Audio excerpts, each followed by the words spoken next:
Hey guys and girls and anyone who's actually watching this thing.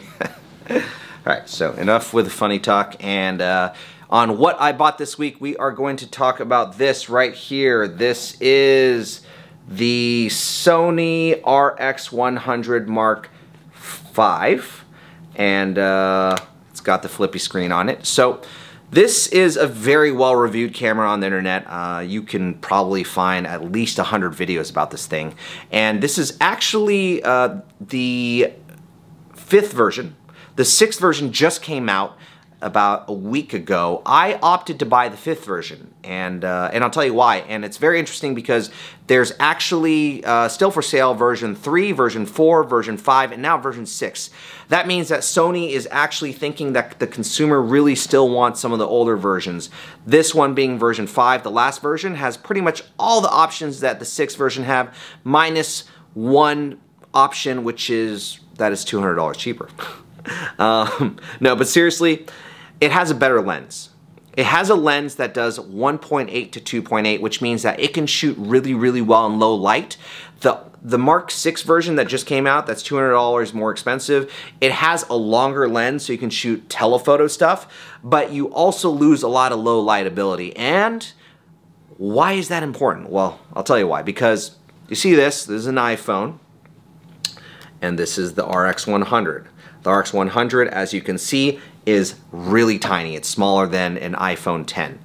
And an iPhone and all, an Android phone, any of these cell phones, they have great cameras on them nowadays. There's actually feature films that are shot just on these mobile devices. So I'm not discounting that, a camera phone is going to be a good camera or a bad camera. I'm just saying that if you're going to carry a camera and you're going to buy one camera, and especially if you travel, it's always going to be better to have a small one. You can go ahead and get a big DSLR like the one that I'm filming on right now. You can get a red camera like one that I have sitting behind me, which is a massive cinema camera. I mean, there's so many options when it comes to cameras, but the best camera is the one that you have on you. And of course, usually that's your cell phone. Usually it's your cell phone you have on you because you want to be able to capture the picture when you're there. But if you can, the next size up you should get is a miniature camera, and that would be something like this. And this works awesomely. It also works on a tiny little gimbal. If you don't know what a gimbal is, it's something used to stabilize video. You've probably seen people hold them around like this, and they're taking videos of stuff. It keeps everything kind of just stabilized. Well, the good thing about having a small camera is you can have a small gimbal. And so that's another major reason, which is why I love the RX100. The autofocus is super fast.